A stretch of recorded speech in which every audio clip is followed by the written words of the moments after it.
Hello les amis, je vous retrouve pour une nouvelle vidéo sur le football italien et la Serie A et je vais vous présenter tous les résultats des matchs de la 37e journée du championnat d'Italie de football Serie A saison 2024-2025. Alors je vais revenir sur les scores des rencontres avec plein d'infos et de stats. On verra le classement des équipes à l'issue de la 37e journée, le classement des meilleurs marqueurs, celui des meilleurs passeurs. On terminera par le calendrier de la 38e et dernière journée avec les dates horaires des matchs, équipes qui s'affrontent et place au classement des équipes qui s'affrontent. Alors cette 37e journée a démarré le samedi 17 mai et Genoa, le 13e, a perdu à domicile contre l'Atalanta de Bergame, 3e, 3 buts à 2. Une victoire très importante pour l'Atalanta de Bergame en vue de la qualif pour la Ligue des Champions. On va voir le classement après. Ensuite, le dimanche 18 mai, l'AS Rome, 6e, a battu l'AC Milan, 8e, 3 buts à 1. Cagliari, 14e, a battu Venise, le 17e, 3 buts à 0. La Fiorentina, 9e, a battu Bologne, le 7e, 3 buts à 2. Et l'AS Vérone 15e a fait match nul contre Côme, le 10e un partout. La grosse surprise, Inter de Milan 2e a fait match nul contre la Lazio de Rome 5e, 2 partout dans un match avec beaucoup de suspense, mais surtout une polémique arbitrale puisque l'Inter de Milan a concédé un penalty vraiment évitable dans les arrêts de jeu et que la Lazio de Rome est revenue à 2-2 vraiment sur la fin, un penalty très sévère qui a été accordé par la VAR, qui n'est pas tout le temps accordé, et alors que dans des matchs précédents, l'Inter de Milan s'est vu perdre des points en championnat sur des pénaltys non accordés qui étaient plus flagrants que celui-là, donc ça a créé une grosse polémique, surtout qu'avec ce match nul, l'Inter de Milan est toujours derrière à un point de Naples, donc si Naples gagne à la dernière journée, c'est Naples qui sera champion. Dans les autres matchs, Juventus Turin 4e a battu l'Udinese 12e 2 buts à 0, Lecce 18e a battu Torino 11e 1-0, Monza 20e a perdu à domicile contre Empoli 19e 3-1 et Parme le 16e a fait match nul contre le premier Naples 0-0. Oui, c'est vrai que à quelques minutes près, 2 minutes près, l'Inter de Milan gagnait et reprenait la première place à Naples. Donc au classement, les amis, c'est tout simplement, hop, on va revenir sur le classement, toujours Naples qui est en tête avec 79 points, deuxième l'Inter de Milan 78. Donc il n'y a qu'un point d'écart entre ces deux équipes. Et ben ça va se jouer à la dernière journée les amis, hein, tout simplement. Troisième Atalanta de Bergame, ça change à rien, qui a 74. Ils finissent troisième. Quatrième Juventus Turin 67. Alors là par contre, ils sont bien partis pour jouer les barrages pour la Ligue des Champions. Cinquième AS Rome 66. Sixième Lazio de Rome 65. Par contre c'est très serré hein, entre les trois équipes.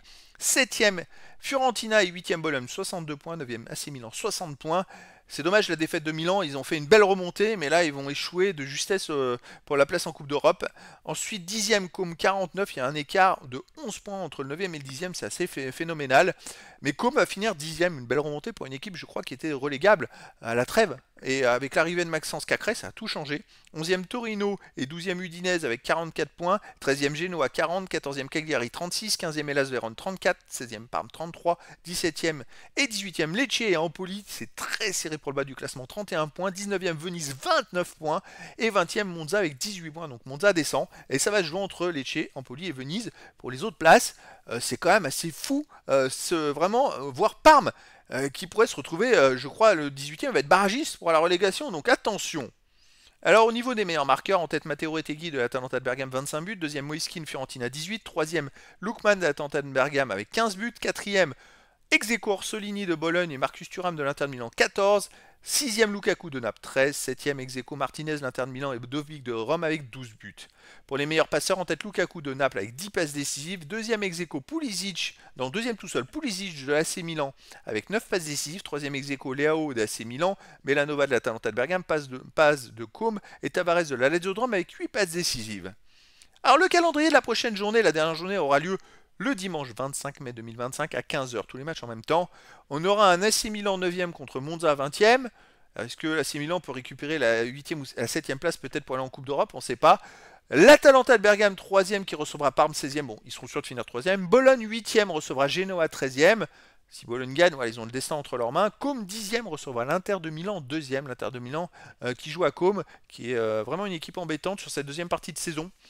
Empoli 18e recevra l'Hellas Vérone 15e, Lazio de Rome 6e recevra Lecce le 17e, la Lazio qui doit gagner aussi. Hein. Ensuite Naples premier qui recevra Cagliari 14e, Naples doit gagner. On a Torino 11e contre AS Rome 5e, Udinese 12e contre Fiorentina 7e et enfin Venise 19e contre Juventus Turin 4e. Alors, pour les places à confrontation directe, il n'y a pas de duel, hein, puisque chaque équipe joue contre des adversaires qui ne sont pas dans des confrontations directes. Mais par contre, on a quand même un Venise 19e qui joue le maintien, qui doit absolument gagner contre la Juventus Turin 4e, qui doit absolument gagner pour aller au moins en barrage de Ligue des Champions. Ça, c'est vraiment du duel, un sacré duel. Sinon, j'essaye de regarder les autres matchs, puisqu'il y a quand même Empoli, Lecce, Empoli c'est à Hellas Vérone, et puis Lecce, je regarde, il joue à Lazio-Drome. Donc on a Lazio-Drome 6e qui doit absolument gagner, qui recevra Lecce le 17e qui doit absolument gagner également. Donc voilà, il y a quand même deux gros duels où ça met en opposition une équipe dans le haut du classement, une équipe dans le bas du classement, et les deux équipes doivent gagner quoi qu'il arrive. Donc il va y avoir beaucoup de suspense, et pour le titre également. Est-ce que Naples gagne? Si Naples gagne le prochain match, ils seront champions. Si Naples fait match nul et que l'Inter de Milan gagne, c'est l'Inter qui sera champion. Et si si l'Inter fait match nul par exemple et que Naples perd, il y aura égalité entre les deux équipes et c'est l'Inter qui sera champion au goal average. Donc voilà, pour l'Inter, ils n'ont pas leur destin entre leurs mains.